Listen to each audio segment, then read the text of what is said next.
Hi friends, welcome to our channel fashion vlog vibes. ఈరోజు mutton gravy curry సింపుల్గా, టేస్టీగా, జ్యూసీగా చికెన్ గ్రేవీతో అదిరిపోయే టేస్ట్తో ఎలా చేయాలో చూద్దాం. ఎంత వండడం రాని వాళ్ళైనా సరే ఈ వీడియోని చూస్తే ఈజీగా వండగలుగుతారు. ఈ వీడియోని ఎండ్ వరకు స్కిప్ చేయకుండా చూడండి. ముందుగా మటన్ గ్రేవీ కోసం 1 కేజీ మటన్, కొద్దిగా ధనియాలు, కొద్దిగా గసగసాలు, పువ్వు, 5 మిరియాలు, 5 లవంగాయలు, కొద్దిగా ఎండు కొబ్బరి పీసెస్, 5 జీడిపప్పు పీసెస్, 3 ఇలాచీలు, 2 దాల్చిన చెక్క పీసెస్ తీసుకోవాలి. ఇవి ఫ్రై చేసుకొని పౌడర్ పెట్టుకోవాలి. ఇవి మసాలా కోసం, చికెన్ గ్రేవీ కోసం.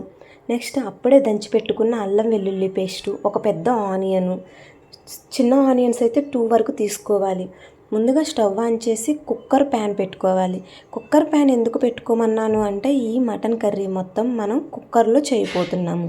కుక్కర్ హీట్ అయిన తర్వాత ఆయిల్ వేసుకోవాలి. ఒక్కొక్కరు ఆయిల్ ఎక్కువగా ఇష్టపడతారు, కొంతమంది తక్కువగా ఇష్టపడతారు. కానీ నాన్ వెజ్ ఐటమ్ అనేసరికి ఆయిల్ ఎక్కువగానే వేసుకోవాలి. 4 నుంచి 5 స్పూన్స్ వరకు ఆయిల్ వేసుకోవచ్చు, పర్వాలేదు. ఈ ఆయిల్ హీట్ అయిన తర్వాత ఆనియన్స్ వేసుకోవాలి. ఆనియన్స్ కూడా ఫ్రై అయిపోయిన తర్వాత కర్రీకి సరిపడా 1 టేబుల్ స్పూన్ వరకు పసుపు, కొద్దిగా కట్ చేసి పెట్టుకున్న కొత్తిమీర, కొద్దిగా కరివేపాకు వేసుకొని ఇవి కూడా ఫ్రై చేసుకోవాలి.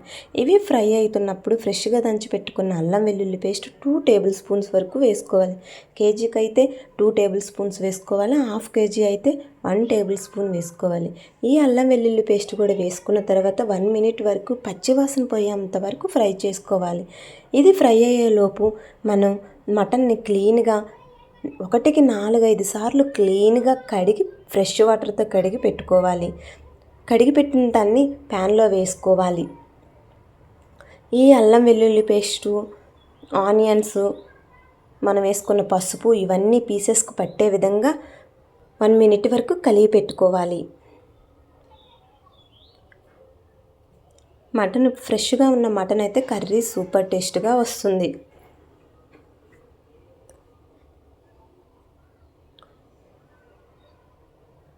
బాగా కలిపి పెట్టుకోవాలి. కలిపి పెట్టుకున్న తర్వాత ఒక పెద్ద సైజు వరకు, పెద్ద స్పూన్ వరకు గల్లులుప్పు వేసుకున్నానండి. ఈ గల్లులుప్పు అనేది పీసెస్ త్వరగా కుక్ అవ్వడానికి, ప్లస్ పీసెస్కి ఉప్పు పట్టడానికి. మళ్ళీ ఒకసారి 1 మినిట్ వరకు కలిపి పెట్టుకొని మనం లిడ్ పెట్టుకోవాలి. లిడ్ సపరేట్గా ఏం అవసరం లేదు. ఈ ప్యాన్ కుక్కర్కున్న లిడ్ని విజిల్ తీసేసి పెట్టుకోవాలి. 2 మినిట్స్ తర్వాత చూస్తే మనకి పీసెస్ నుంచి వాటర్ బయటకు వస్తుంది. ఆ వాటర్ మొత్తం ఇంకిపోయేంత వరకు ఒక 5 to 6 మినిట్స్ వరకు మీడియం ఫ్లేమ్ మీద 1 మినిట్కి ఒకసారి కలిపి పెట్టుకుంటూ ఉండాలి. దీనివల్ల కర్రీ అడుగంటకుండా ఉంటుంది. మళ్ళీ ఒకసారి 2 మినిట్స్ వరకు ఆ వాటర్ ఇంకిపోయేంత వరకు కుక్ చేసుకోవాలి. మళ్ళీ లిడ్ పెట్టుకొని ఈ పీసెస్ కుక్ అయ్యే లోపల మనం మసాలాని రెడీ చేసుకుందాం. వేరొక ప్యాన్ పెట్టుకొని కొబ్బరి, జీడిపప్పు, లవంగాయలు, దాల్చిన చెక్క, పువ్వు, ఇలాచి ఇవి వేసుకొని ఫ్రై చేసుకోవాలి.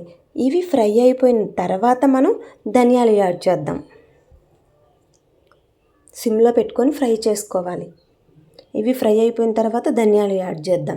ధనియాలు 1 మినిట్లోనే ఫ్రై అయిపోతాయి. ఫైనల్గా స్టవ్ ఆఫ్ చేసే ముందు గసగసాలు 1 స్పూన్ వరకు యాడ్ చేసి అవి చిట్పటా అంటున్నప్పుడు ఆఫ్ చేసుకొని వేరొక ప్లేట్లో ఆరబెట్టుకోవాలి. ఇవి ఆరిపోయిన తర్వాత మిక్సీ జార్లోకి వేసుకొని పౌడర్ చేసుకోవాలి. ఇప్పుడు మళ్ళీ ఒకసారి లిడ్ ఓపెన్ చేసి చూద్దాము. ఆల్మోస్ట్ వాటర్ మొత్తం ఇంకిపోతున్నాయి. ఇప్పుడు మనం పీసెస్కి సరిపడా కారం వేసుకోవాలి. అంటే కంప్లీట్గా మొత్తం కారం వేయట్లేదు. ఇందాక పీసెస్కి సరిపడా సాల్ట్ వేసాను కదా, ఇప్పుడు పీసెస్కి సరిపడా కారం వేస్తున్నాను. ఇందాక పెద్ద సైజు స్పూన్ గల్లులుప్పు వేసాను, ఇప్పుడు 2 స్పూన్స్ వరకు కారం వేసాను. అవి కలిపి పెట్టుకొని మనం గ్రేవీ కోసం జ్యూసీగా ఉండడం కొరకు కంప్లీట్గా ఒక గ్లాసు వాటర్ యాడ్ చేసి కలిపి పెట్టి కుక్కర్ మూత పెట్టేశాను. పెట్టుకున్న తర్వాత విజిల్ పెట్టేయాలి. విజిల్ పెట్టిన తర్వాత 5 విజిల్స్ వచ్చేంత వరకు వెయిట్ చేయాలి. లేత మటన్ అయితే మనకు అర్థమైపోతుంది మటన్ కట్ చేసేటప్పుడు. లేత మటన్ అయితే 5 విజిల్స్కి పర్ఫెక్ట్గా కుక్ అవుతుంది. అదే ముదురు మేక మాంసం అయితే 6 to 7 విజిల్స్ వచ్చేంతవరకు వెయిట్ చేయాలి. ఇది 5 విజిల్స్ చాలండి లేత మాంసమే. ఇప్పుడు లిడ్ ఓపెన్ చేసి చూద్దాము. నాకైతే ఇది పర్ఫెక్ట్గా కుక్ అయిందని అర్థమైంది. చూసే వాళ్ళకి తెలియాలి కాబట్టి ఒక బౌల్లోకి ఒక పీస్ని తీసుకొని గరిటతోటి నొక్కి చూద్దాం. గరిటతో నొక్కినప్పుడు ప్రెస్ చేసినప్పుడు పీస్ ఈజీగా కట్ అవ్వాలి. అలా కట్ అయ్యింది అంటే కర్రీ కుక్ అయినట్టు, మటన్ ఉడికిందని అర్థం. ఇప్పుడు కర్రీకి సరిపడా కారము ప్లస్ ఇప్పుడు వేసుకోవడం వల్ల కర్రీ కూడా కలర్ఫుల్గా కనపడుతుంది. ఇంకొక 2 స్పూన్స్ వరకు కారము, 1 స్పూన్ వరకు మెత్తటి ఉప్పు యాడ్ చేశాను. ఇందాక 1 స్పూన్ గల్లుప్పు యాడ్ చేశాను. ఇప్పుడు 1 స్పూన్ మెత్తటి ఉప్పు యాడ్ చేశాను. ఫైనల్గా మనం పౌడర్ చేసి పెట్టుకున్న మసాలా పౌడరు, కొద్దిగా కొత్తిమీర కూడా యాడ్ చేసి 1 మినిట్ వరకు కలిపి పెట్టుకోవాలి మీడియం ఫ్లేమ్ మీద.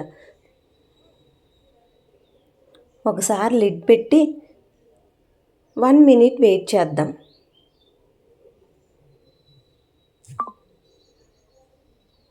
అంతేనండి, జ్యూసీగా అదిరిపోయే టేస్ట్తో గుమ్మగుమ్మలాడుతూ మటన్ కర్రీ రెడీ.